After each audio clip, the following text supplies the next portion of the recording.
सुप्रभात मंडळी. मी नीलिमा पटवर्धन आणि आज एक पुन्हा छानशी गोष्ट तुमच्याबरोबर शेअर करणार आहे.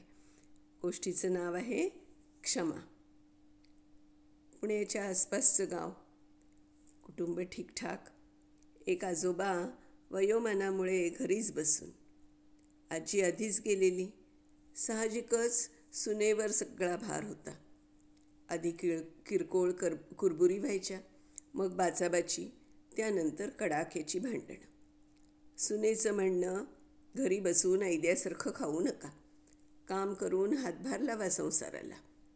पण बाबा थकलेले. शेवटी सुनेचे टोमणे खाण्यापेक्षा घर सोडायचं त्यांनी ठरवलं. मुलांनाही अडवलं नाही. आले पुण्यात. कुणी म्हातारा म्हणून काम देईना आणि भूक जगू देईना.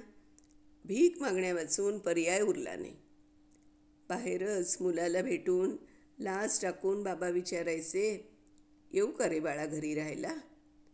बाळ म्हणायचं, मला काही त्रास नाही बाबा, पण हिला विचारून सांगतो. पण या बाबा घरी असा निरोप या बाळाकडून कधी आलाच नाही. आता बाबा अट्टल भिकारी झाले की त्यांना केलं गेलं. अशीच भीक मागताना एके दिवशी माझी आणि त्यांची भेट झाली. बोलताना बाबा म्हणायचे, डॉक्टर, म्हातारपण म्हणजे नाजूक वेल हो. वेलीवरच्या सुंदर फुलांकडे सगळ्यांचं लक्ष जातं, पण या फुलांना अंगाखांद्यावर खेळवणाऱ्या वेलीकडे कुणाचंच लक्ष नसतं. वेल बघा, नेहमी झुकलेली आणि वाकलेलीच असते, कुणाचाच आधार नसतो म्हणून. तसंच हे म्हातारपण, झुकलेलं आणि वाकलेलं, निष्प्राण वेलींसारखं.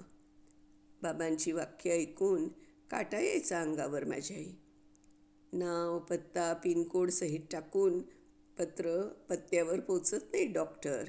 त्याला पोस्टाचं तिकीट लावलं तरच ते पत्त्यावर पोचतं, नाहीतर वर्षानुवर्ष पडून राहतं धूळ खात पोस्टातच. तसंच आमचं आयुष्य. नाव, पत्ता सगळं बरोबर, पण देव आमच्यावर तिकीट लावायला विसरला म्हणून आम्ही इथे पडलेलो. असं बोलून ते हसायला लागतात. त्यांचं ते कळवळणारं हसू आपल्यालाच पीळ पाडून जातं. मी म्हणायचो, बाबा हसताय तुम्ही, पण हे हसू खोटं आहे हो तुमचं. तर म्हणायचे, आयुष्यभर सुखी असल्याचं ढोंग केलं, हसण्याचं नाटकच केलं, आता या वयात तरी खरं हसू कुठनं उसणं आणू? मी निरुत्तर. वाळलेल्या सुकलेल्या पाचोळ्यासारखं आयुष्य झालं आहे. कुणीतरी येतं आणि आम्हाला गोळा करतं, टोपलीत ठेवतं. वाटतं चला कुणाला तरी आपली दया आली. नंतर कळतं की सुकलेले आहोत म्हणून जाळण्यासाठी, शेकोटी पेटवण्यासाठी आपल्याला टोपलीत ठेवले. सुकलेल्या पालापाचोळ्याचा नाहीतरी दुसरा वापर तरी काय होणार म्हणा. बाबांचं बोलणं ऐकून मीच आतून तुटून जात असे. काहीतरी काम करा बाबा, असं सांगून मी त्यांना विनवत असे. पण आता त्यांची उमेद गेली होती. बाबा कामाला तयार नव्हते. म्हणायचे, आज आहे मातीवर, उद्या मातीखाली जायचं. किती दिवस राहिलेत आता? आज कुणी विचारत नाही, पण उद्या मेल्यावर हेच लोक अंत्यदर्शनाला येऊन पाया पडतील. श्राद्धाला जेवताना, चांगला होता हो बिचारा, असं म्हणतील. नाटक असतं हो सगळं आयुष्य.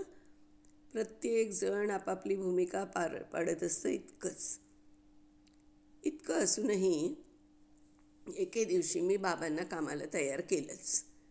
बॅटऱ्या विकण्यासाठी त्यांना मदत केली. 100-500 रुपये रोज कमावतात बाबा आता. भीक मागत नाहीत.